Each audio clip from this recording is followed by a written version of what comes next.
ஆக்சுவலா சொல்லணும்னா இந்த லைவ் கவரேஜ் இருக்கறனால தான் அவங்களுடைய எல்லாரும் சீனியர்ஸ்லாம் என்ன சொல்றாங்க, அவங்களுடைய பிஹேவியர்லாம் கொஞ்சம் கம்மியா இருக்கு.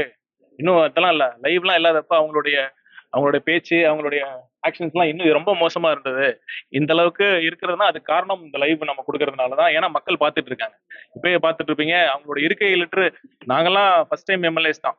இங்க வந்து பெரிய அனுபவம் வாய்ந்த எம்எல்ஏஸ்லாம் இல்ல. நாங்கலாம் எந்த அளவுக்கு நடந்துக்கிறோங்கிறது மூத்த உறுப்பினர்கள் தான். இதுக்கு முன்னாடி இருந்தவங்க தான் ஒரு வழிகாட்டியா இருக்கணும். ஆனா அவங்கலாம் பார்த்தீங்கன்னா, பல உறுப்பினர்கள் திமுக சார்ந்தவங்கலாம் ஏதாச்சும் நம்ம ஒரு கருத்து சொன்னோம்னா, உடனே சபாநாயகர் பக்கம் எழுந்திருந்து அவங்க இருக்கையை விட்டு நம்ம நோக்கி வராங்க. ஒருமையில பேசுறாங்க.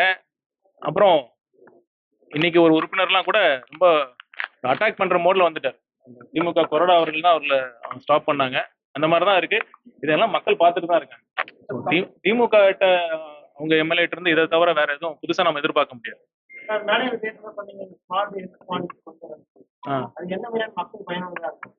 ஸ்மார்ட்னா பாசிட்டிவ் ஹெல்த் பாலிசி. அதாவது நம்ம அடுத்த கட்டத்துக்கு நம்ம மருத்துவ கட்டமைப்பு எடுத்துட்டு போனோம்னா நம்ம ட்ரீட்மெண்ட் நம்ம சிகிச்சை நம்ம முக்கியத்துவத்தை கொடுக்கறத தாண்டி நம்ம வருமுன் காப்போம் நம்ம சொல்றோம்ல, அதை நோக்கி மக்கள்கிட்ட எடுத்துட்டு போகணும். மக்களுடைய ஆரோக்கியத்தை மேம்படுத்தணும். நம்ம நோயை குணப்படுத்துறதை தாண்டி ஆரோக்கியத்தை மேம்படுத்தணும். அது உணவே மருந்து நம்ம சொல்றோம். நம்ம சொல்றோம்ல, அது மாதிரி எந்த மாதிரி உணவுகளை நம்ம உட்கொள்ளணும், எந்த மாதிரி நம்மளுடைய ஆரோக்கியம் சார்ந்த உடற்பயிற்சிகளை மேற்கொள்ளணும், எந்தெந்த நம்மளுடைய தவறான பழக்கங்களை தவிர்க்கணும் அப்படிங்கிற மாதிரி அந்த நிறைய இன்ஃபர்மேஷன் மக்களுக்கு தெரியாம இருக்கு. அதெல்லாம் பாத்தீங்கன்னா அனைத்து தரப்பட்ட மக்களுக்கும் அனைத்து ஆரோக்கியம் சார்ந்த தகவல்களும் நம்ம நம்ம சொல்ல வேண்டிய கடமை இருக்கு. நான் இப்ப ஏற்கனவே இந்த மேடையில சொன்ன மாதிரி இப்ப உப்பு எந்த அளவுக்கு சாப்பிடணும் அப்படிங்கிறதே ஒரு மக்களுக்கு ஒரு பெரிய ஒரு செய்தியா இருக்கும். பாத்தீங்கன்னா உணவு இல்ல, அதாவது நம்ம என்ன அந்த தகவல்களை மக்களுக்கு நம்ம கொண்டு போய் சேர்க்கிறோம். அப்புறம் பாத்தீங்கன்னா அவங்களுடைய விருப்பம் தான். ஆனா அந்த தகவல் ஆரோக்கியம் சார்ந்த தகவல்களை நம்ம மக்களுக்கு நம்ம கொண்டு போய் சேர்க்கணும். அதுதான் இப்ப பாத்தீங்கன்னா அந்த ஆக்சஸ் டு ஹெல்த் இன்ஃபர்மேஷன் அதுக்கே பாத்தீங்கன்னா கொஞ்சம் வசதி படுத்தவர்களுக்குலாம் இப்ப நிறைய இன்ஃபர்மேஷன்ஸ் எல்லாம் வாங்குறேன். இப்ப லாஞ்சிவிட்டி இப்ப பாத்தீங்கன்னா கரண்ட் ட்ரெண்ட் பாத்தீங்கன்னா வயது டிஏஜிங்லாம் நிறைய பண்ண ஆரம்பிச்சு அந்த அளவுக்கு சிகிச்சை போகுது. அதெல்லாம் பார்த்தீங்கன்னா வசதி வாய்ப்பு உள்ளவர்களுக்கு தான் ஆக்சசிபிளா இருக்கு.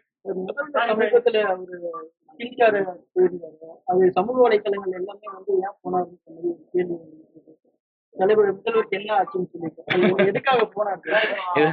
பொது முக்கியத்துவம் வாய்ந்த கேள்வியை நீங்க கேளுங்க.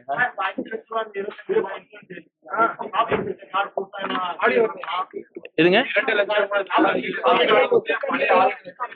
ஆமா,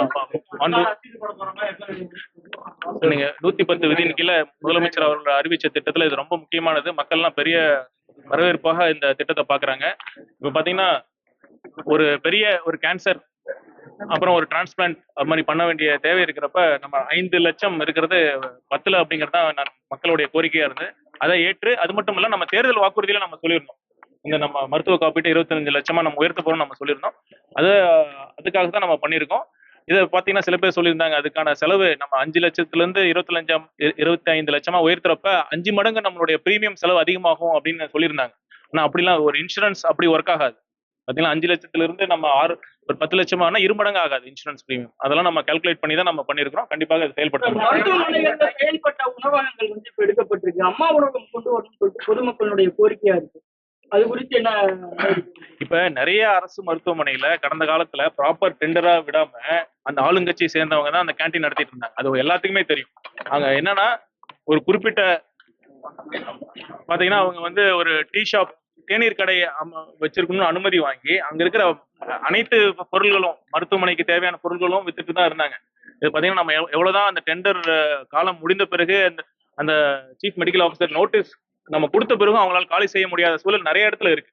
அதெல்லாம் நம்ம மாண்புமிகு முதலமைச்சர் தலைமையிலான அரசு கண்டிப்பாக அதற்கான மக்களுக்கு பாத்தீங்கன்னா ஏன்னா பொது மருத்துவமனைக்கு வந்தா கிட்டத்தட்ட ஒரு 2 மணி நேரம் 3 மணி நேரம் இருக்க வேண்டிய சூழல் இருக்கு. அப்ப அவங்களுக்கான தேவை ஒரு அட்லீஸ்ட் ஒரு தேநீரோ ஒரு சின்ன ஒரு உணவோ நம்ம சாப்பிட வேண்டிய அதுக்கான ப்ரொவிஷன்ஸ் அதுக்கான வசதி நம்ம ஏற்படுத்தி கொடுக்கணும். அதையும் நம்ம கண்டிப்பா பண்ண போறோம். ஒரே சட்டசபை வந்து இப்ப அதிகமா மக்கள்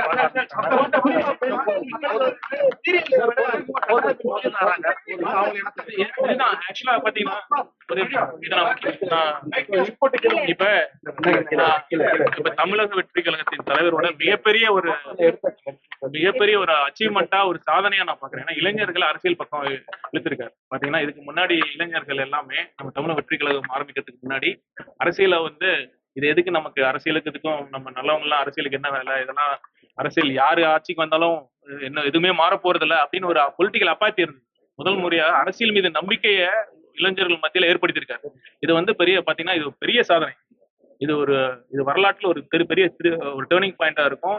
இளைஞர்கள் அவங்க கொள்கை ரீதியா அவங்களை தயார்படுத்த வேண்டியதா இருக்கு. அடுத்த தலைமுறைகளை படிக்க வைக்கணும், அடுத்த தலைமுறைகளை கொள்கை ரீதியா அவங்களை தயார்படுத்தணும், வருங்கால தலைமுறைகளை அவங்கள தலைவர்களா உருவாக்கணும்னா கண்டிப்பா அந்த அரசியல் மயப்படுத்தணும். அதை நம்ம தலைவர் செஞ்சிருக்காரு.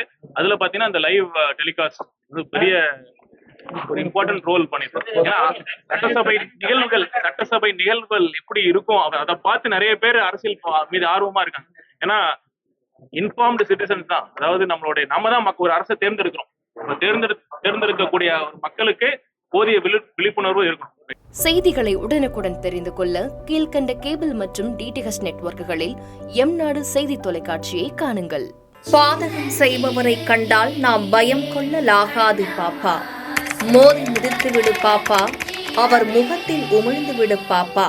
அண்மை செய்திகளை உடனுக்குடன் தெரிந்து கொள்ள இணைந்திருங்கள் எம்நாடு தொலைக்காட்சியுடன்.